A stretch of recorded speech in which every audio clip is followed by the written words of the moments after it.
Fala, peixe boi, como prometido, hoje eu venho aqui, dia 7, para trazer a síndrome de Zollinger-Ellison e mais alguns outros temas que eu vou estar subindo agora. Então, é um tema muito curto, muito sucinto, né? A síndrome de Zollinger-Ellison, ela decorre por um tumor, tá? Que vai estar então secretando gastrina. Então, um tumor que secreta a gastrina, ele vai estimular as células parietais a produzirem o ácido clorídrico, né? Então, a nível do antro, né?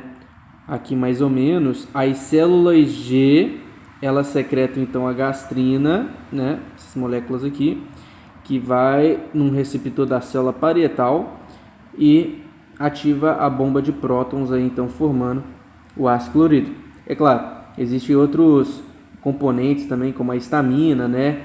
A acetilcolina, principalmente quando há uma distensão da musculatura estomacal, tem reflexos parasimpáticos do nervo vago que levam à produção de ácido clorídrico para começar a digestão, né? Então, gastrina então ativa as células enterocromafins, né? Também, né? Que liberam a histamina e também ativam diretamente aí as células parietais formando o ácido clorídrico. Então tem uma dupla ativação. Então se percebe que fica um ambiente bem ácido. Então, quanto à etiologia, 75% dos pacientes que têm um gastrinoma, eles o terão esporadicamente. O cara deu o azar de desenvolver aquilo. Porém, 25% destes pacientes, eles têm o que a gente chama de NEM tipo 1, neoplasia endócrina múltipla do tipo 1.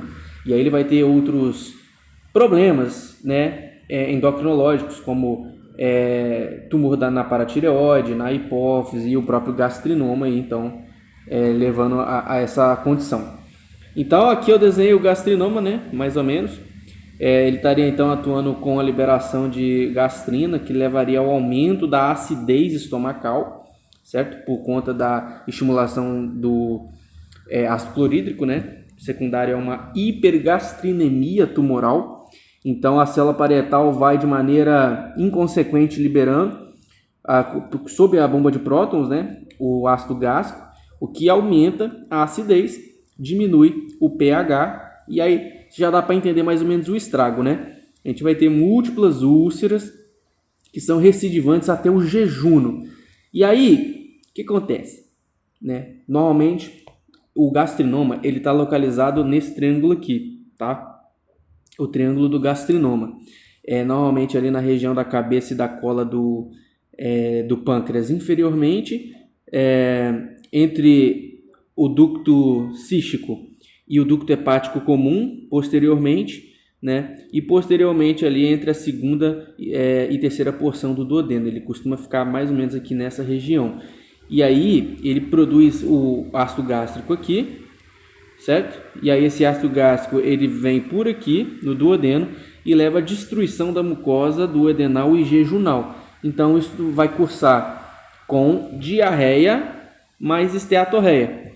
Porque se a gente tem uma mucosa intestinal destruída, né, lesada, a gente não tem absorção, a gente tem prejudicialmente a interrupção da função da bile, certo? No duodeno, então não consegue formar as micelas e as lipases também não conseguem degradar os ácidos graxos vindos da alimentação. E se você não tem quebra dos ácidos graxos e você não tem a ação do suco biliar, né, e do bicarbonato para poder formar as micelas carreadoras do lipídio, você tem o que a gente chama de esteatorreia. Esteatorreia é um tipo de diarreia lipídica, né, rica em gordura, por conta da não quebra dessas partículas que vão então por mecanismo osmótico, né, absorvendo a água do interstício e levando ao quadro diarreico. Doença do refluxo gastrointestinal também, né, porque se você tem um ambiente aqui muito ácido, isso acaba subindo, né, para o esôfago e causa a doença do refluxo, né, E, é claro, o principal, que costuma ser, em grande maioria, a queixa, né? As múltiplas úlceras estomacais e duodenais, que dói para um caralho, né? Regurgitação, o paciente vai ter, ele vai referir náuseas e vômitos por conta da doença do refluxo, a dor, né, que vai fudendo com ele, dor epigástrica, a diarreia que eu expliquei, a esteatorreia, certo? Então, quando eu suspeito, porque isso aqui não é algo comum da prática, é algo que normalmente é meio raro de se ver. A gente suspeita quando um paciente principalmente tem refratariedade ao tratamento medicamentoso. Ele chega lá com queixa de úlcera, né?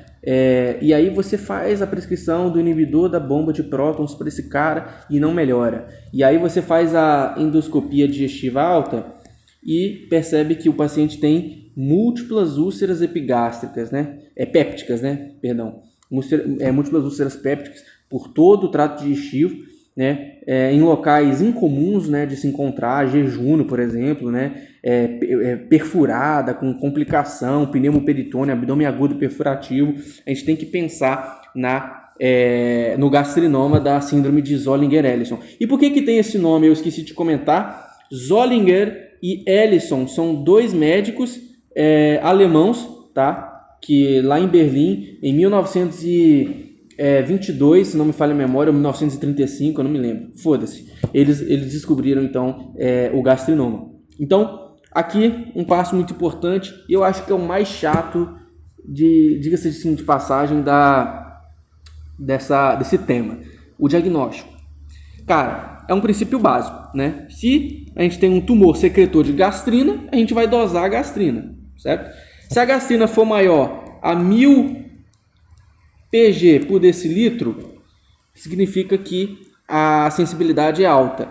Aí a gente faz uma sonda nasogástrica nesse cara para averiguar, medir o pH gástrico dele. Se o pH dele tiver menor a 2, ou seja, o diagnóstico está feito. Tá? O passo 1 e o passo 2, então, já fecha o diagnóstico. Só que a confirmação é obviamente feita pelo passo de número 4. Ah, mas pulou o 3? Pulou o 3. Depois eu vou explicar. O 4 você vai localizar o gastrinoma. Aí é muito fácil. A ultrassonografia endoscópica, né, localiza 90% das vezes. Aí você vê lá o gastrinoma, né, em toda a sua soberania estrutural e vai e tira ele cirurgicamente. Entretanto, se o passo 1 e o passo 2 não deu em nada, digamos que a gastrina deu menor a 1000, tá? Gastrina deu menor a 1000 e o pH não foi menor ou igual a 2, ele ficou entre 2 e 3, ou seja, não está muito ácido. Aí a gente vai para o passo de número 3, antes de localizar por imagem. A gente vai fazer uma estimulação com a secretina.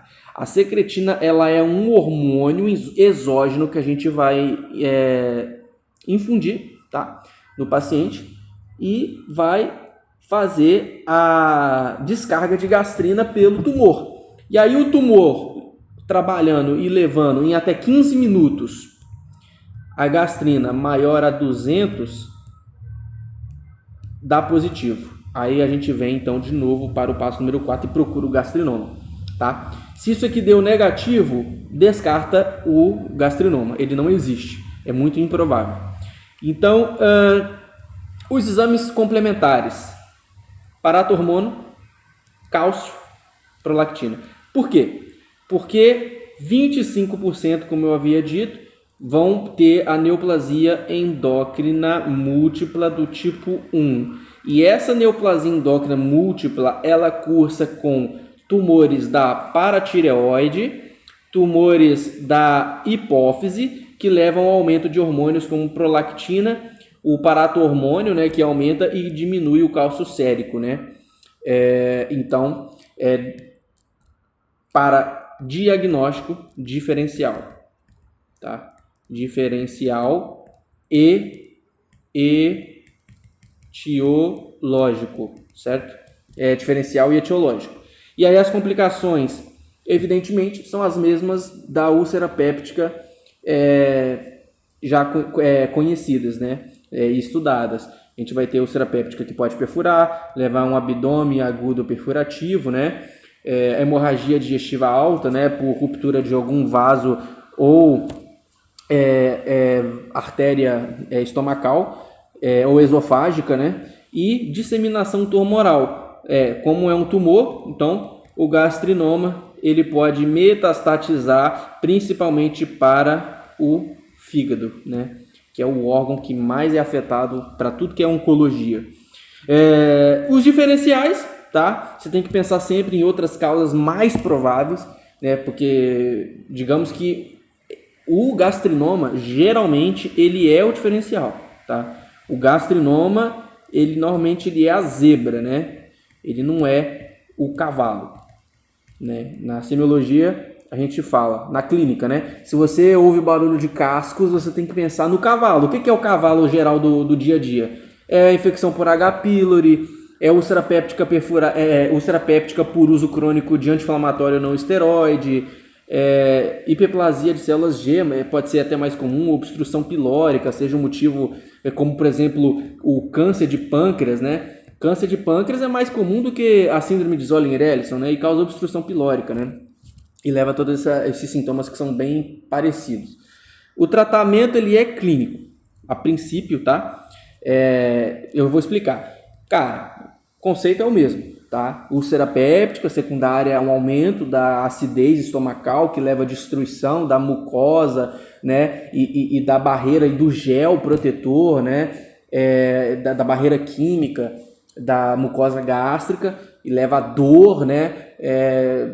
Péptica, epigástrica. Você vai fazer o inibidor da bomba de prótons. Se você tem lá a célula parietal liberando os prótons secundário à gastrina, você vai e bloqueia a bomba de prótons, né? Você bloqueando a bomba de prótons, você não tem mais a saída do íon do próton hidrogênio, né? Do íon hidrogênio. E é isso. Do íon hidrogeniônico. Palavra mais bonita aí para quem gosta. Como é que a gente trata? Altas doses. Omeprazol, 40 mg via oral em jejum. Isso aqui seria o normal se um cara tivesse úlcera péptica por H. pylori ou por uso crônico de AINES, né? Você passa só isso aqui.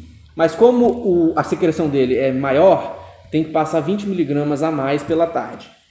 Apenas isso, tá? Só isso. Quando, na maioria das vezes, é 75% esporádico, como eu expliquei, você tira o tumor cirurgicamente, tá? Abre o abdômen do cara a céu aberto, laparotomia exploradora, tira o tumor. Quando é neoplasia endócrina múltipla, aí não faz sentido você fazer a cirurgia, porque dois motivos: os tumores eles são múltiplos, então você pode ter vários tumores gastrinoma por várias partes do corpo, liberando gastrina na corrente sanguínea, induzindo a hipergastrinemia, e normalmente são benignos e não são tão severos quanto os esporádicos. Então, se você abrir o cara, você pode localizar 2, 3, 5 tumores, mas esquecer de 20 outros, né? O que não vai mudar o quadro dele, então mantém-se o inibidor da bomba de prótons, né? É basicamente isso. O quadro disseminado, né, por ser um câncer, um tipo de câncer, né, é um tumor, né, maligno, né, o esporádico, quimioterapia, tá? E se pegou o fígado dele, né, por ser esporádico, transplante hepático. Eita, abriu isso aqui. E é isso, cara. Fica aí agora o próximo tema que eu vou entrar daqui a pouco.